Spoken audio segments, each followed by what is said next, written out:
आज या चर्चेमध्ये सहभागी होण्यासाठी आहेत मराठा आंदोलक मनोज जरांगे पाटील आणि त्यानंतर इतर पाहुण्यांकडे आपण जाऊया। पण आता आपल्या सोबत असणार आहेत मनोज जरांगे पाटील। दादा, स्वागत आहे तुमचं। माझा प्रश्न थेट सवाल तुम्हाला दादा आहे, तुम्हाला काय वाटतं का घेतला असावं छगन भुजबळांना सरकारमध्ये, भूमिका काय असावी त्याच्या मागची आणि तुमचा विरोध काय?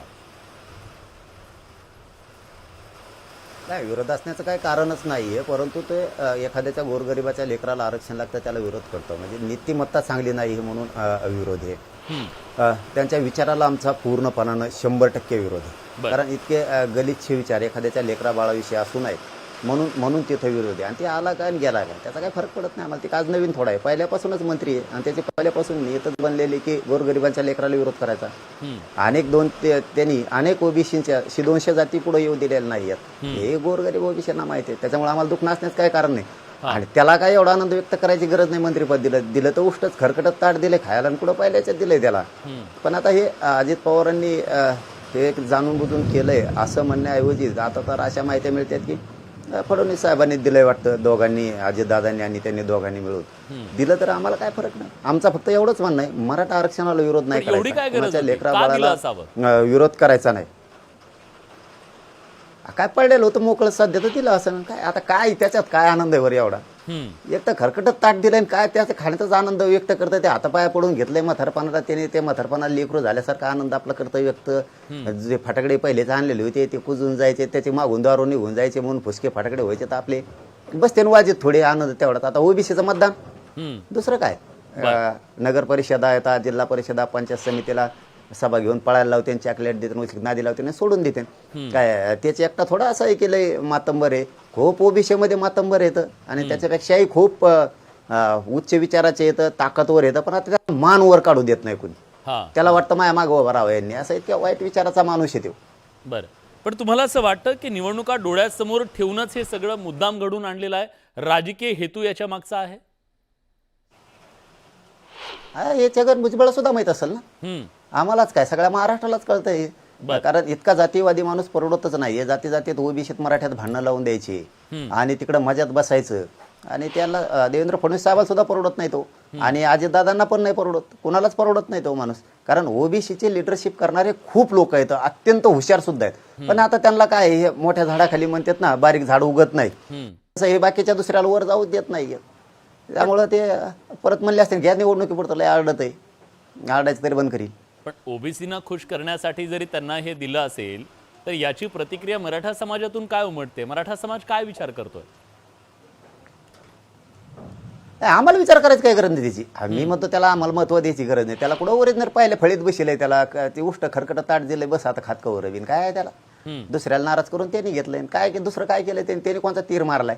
ते जर खरं मातंबर नेता असता, लिडरशिप असती, किंवा तुम्ही म्हणतात तसा मास फीस काही असला असता तर पहिल्या फळीतच घेतला असता ना। त्याला काय आता दिलंय खरकट ताट, बसलंय खात आता उष्टून, काय आता असत नाही तर काय तर। पण गोरगरीब ओबीसींना माहिती आहे आणि मराठ्यांना माहिती आहे की ह्यो फक्त वाद लावण्यापुरता येतो, मंत्रिपदाचा गैरवापर करतो, काही देत नाही कोणाला, दुसऱ्याला काही मिळू देत नाही कोणाला। अशा शेकडो जाती पडल्यात की पुढे सुद्धा येऊ दिलेल्या नाही आहेत। आम्हाला कशाला उगाच विनाकारण ही करताय, आणि आम्हाला काय दुःख बी नाही त्याचं, तो आला काय गेला काय आम्हाला काय फरक पडत नाही। पण फडणवीस साहेबांनी अजितदादांनी त्याचं ऐकून मराठा आरक्षणात खोड करायची नाही, हैदराबादचं गॅजेट लागू करण्यापासून रोखायचं नाही, त्याचं ऐकून सगळ्या सोयरीची अंमलबजावणी थांबवायची नाही। मराठा आणि कुणबी एक हे 58 लाखाच्या नोंदीचा अहवाल दिलाय, त्याचं JR काढायचा, सगळ्या केसेस मागं पण घ्यायच्या, शिंदे समितीला मुदतवाढ पण द्यायची, हे सगळे काम करत त्याला सांगून त्याचं ऐकून जर मराठ्यांना काही डावचायचा प्रयत्न केला आणि त्याने का काही याच्यात खोड केली तर मराठ्या संघ खेटायचं हे सुद्धा लक्षात ठेवायचं। हो, मग गाठ आमच्याशी आणि 29 ऑगस्टला आम्ही मुंबईला येतोयच, हे लक्षात असू द्या। अजितदादांनी चूक केली त्यांना घेऊन, आणि मग लय चांगलं केलं काय, मराठ्यांच्या पोराला आता कुठंतरी वाटत होतं की चला बळ देतील, पोरांकडे लक्ष देतील, कारण त्यांचे जे आमदार मंत्री खासदार आहेत ते ज्या ज्या मतदारसंघातून निवडून येतात तिथल्या गोरगरीब पोरांना पण अशा आहेत ना, तर आम्हाला आरक्षण मिळालं पाहिजे, आम्ही नोकरीला लागलो पाहिजे, आम्ही शिक्षणात गेलो पाहिजे, राज्याच्या केंद्राच्या योजना मिळाल्या पाहिजेत। आणि अजितदादांनी जो माणूस घेतलाय तो नेमका विरोध करतोय, म्हणजे कुठंतरी आता पोरांना थोडा ओढा त्यांच्याबद्दल वाढायला लागला होता, त्यांच्याबद्दल प्रेम वाढायला लागलं होतं, तर ठुली ते आठवलं त्यांना, काय इगार आठवून गेले सगळे, आणि ते काय म्हणतात ना, विपरीतकाली विनाशी बुद्धी असलं खेळ करून ठेवला आणि मोकळे झाले. पण त्याची किंमत मोजावी लागणार आहे त्यांना 100%. कारण आमच्या नरडीचा घोट घेणारा माणूस आरक्षणाचा, त्या माणसाला जर तुम्ही बळ देणार असले, तुम्ही त्याला मंत्रिपद गैरवापर करण्यासाठी देणार असले, जाती जाती तेढ निर्माण करण्यासाठी देणार असले, त्या मंत्रिपदाचा वापर करून गाव खेड्यात ओबीसी मराठा वाद लावतोय हे उभ्या महाराष्ट्राने बघितलेलं आहे. नसता त्यांनी विरोध नाही केला तर त्यांचं आमचं काही वैरच नाही. पण त्यांच्या तुम्ही आरक्षणाला विरोध कसं काय करता? मराठा समाजानेच त्यांना निवडून दिलं आणि त्यामुळे मराठा समाजाच्या पाठबळावरच मी निवडून आलो असं ते मांडणी करतात. हा, मग त्या मराठ्यांना बी कळायला पाहिजे ना. आता त्यांनाही कळणं लय गरजेचं आहे ना, की ज्याला मोठं केलं तेच तुमच्या पोराचे मुर्दे पाडायला लागले, औषध पाजायला लागला, त्यांनाही कळायला पाहिजे.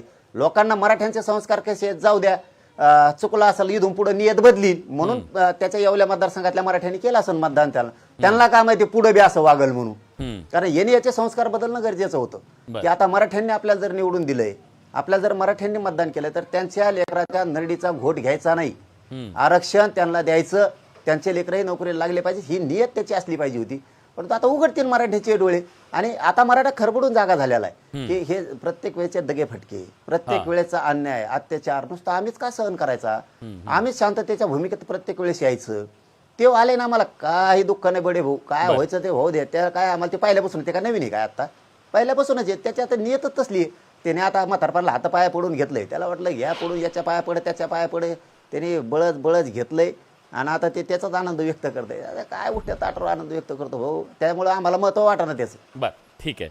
खूप खूप धन्यवाद. तुम्ही न्यूज 18 लोकमतशी बोललात त्याबद्दल. मनोज जरांगे पाटील आपल्या सोबत होते धन्यवाद दादा. आणि त्यांनी ही भूमिका मांडलेली आहे. पण छगन भुजबळ